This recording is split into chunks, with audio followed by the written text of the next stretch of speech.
Jadi hari ini saya ingin sekali nih ada yang bisa menjawab pertanyaan-pertanyaan seputar teman-teman ateis. Jadi semoga Ustadz juga bisa jawab begitu.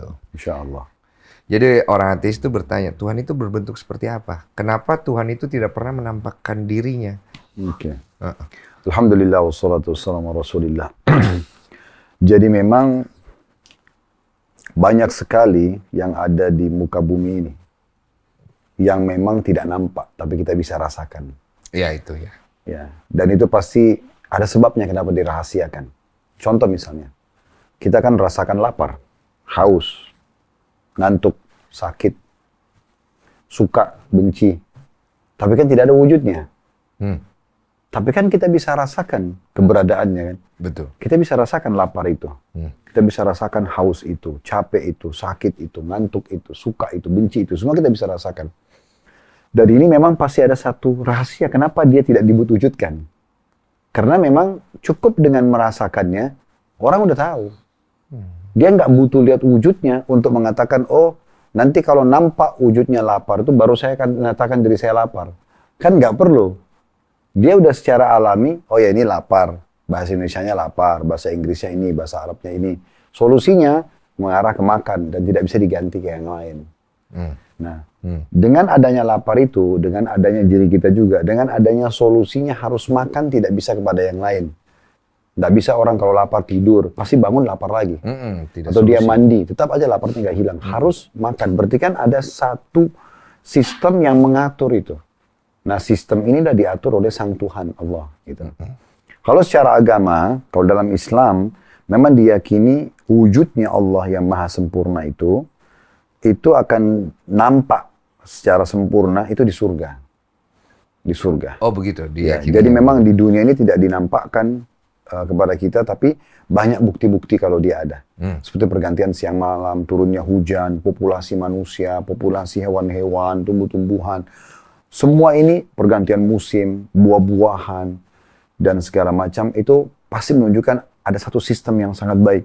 Bahkan di diri kita sendiri misalnya, fungsi mata melihat, telinga mendengar, hidung menghirup, bibir mengucap, lidah mengecap, misalnya tangan menjamah, kaki melangkah. Ini kan ada bentuknya dan ada sistemnya. Dan kita tidak bisa alihkan sistem. Tidak bisa misalnya kita makan melalui kuping.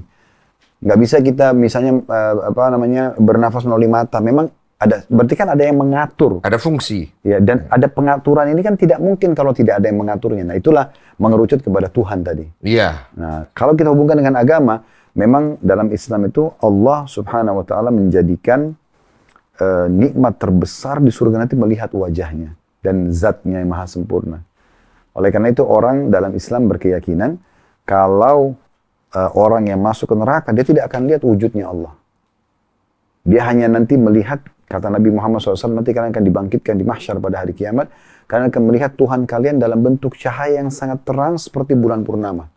Oh. Itu di mahsyar. Jadi dibangkitkan nanti untuk ditanya, ditimbang amal baik, amal buruk itu. Nanti Allah datang dengan para malaikat tapi masih dalam bentuk cahaya yang terang. Belum bisa dilihat wujud aslinya. Jadi nanti itu Allah begitu. Nanti dari kata Nabi Muhammad SAW, kalian akan berbicara dengan Tuhan kalian berdua tanpa ada penterjemah. Kenapa kau buat ini? Kenapa kau tidak buat ini? Ya, kenapa kau pungkiri ini begitu? Ya. Sampai nanti hamba itu akan mengakui, oh ya memang saya salah, oh ya memang saya lakukan. Nah gitu. Seperti itu. Nah, lanjutannya adalah nanti kalau sudah masuk ke dalam surga, maka Allah akan bertanya kepada ahli surga, apakah sudah cukup nikmat yang saya berikan kepada kalian? Maka mereka serentak mengatakan, kami mau nikmat apa lagi? Setelah engkau selamatkan kami dari neraka. Karena mereka sudah lihat neraka pada saat itu. Api yang berkobar-kobar dengan historinya, teriakannya orang segala macam. Karena orang kalau mau ke surga itu harus lewat di atas neraka. Sehingga dia lihat. Dan kami masuk ke dalam surga. Dayang-dayang, permadani, istana, kehidupan yang abadi. Dan dalam hadis Nabi Muhammad SAW itu sudah dirincikan semua dari tanahnya, pintu gerbangnya, pohon-pohonnya, bidadari dan bidadaranya, semuanya lengkap, pakaian-pakaiannya. Jadi mereka merasakan nikmat yang luar biasa. Maka pada saat itu kata Nabi Muhammad SAW, Allah pertama kali mengangkat hijabnya, pembatas. Nah di saat itulah pertama kali mereka lihat wujud aslinya Allah, dan serentak semua ahli surga akan mengatakan pada saat itu, tidak ada yang mengalahkan nikmat melihat wajahmu yang mulia. Maka Allah menampakkan dirinya di pagi dan sore hari, sebagai nikmat terbesar bagi ahli surga. Oh, aku mau nanya, Ustaz, mohon maaf. Kalau di kisah Nabi Muhammad, ada nggak Nabi pernah melihat langsung wujudnya Allah? Belum. Semua nabi-nabi belum ada yang lihat wujud Allah. Makanya dalam Al-Quran digambarkan waktu Nabi Musa alaihissalam berkata,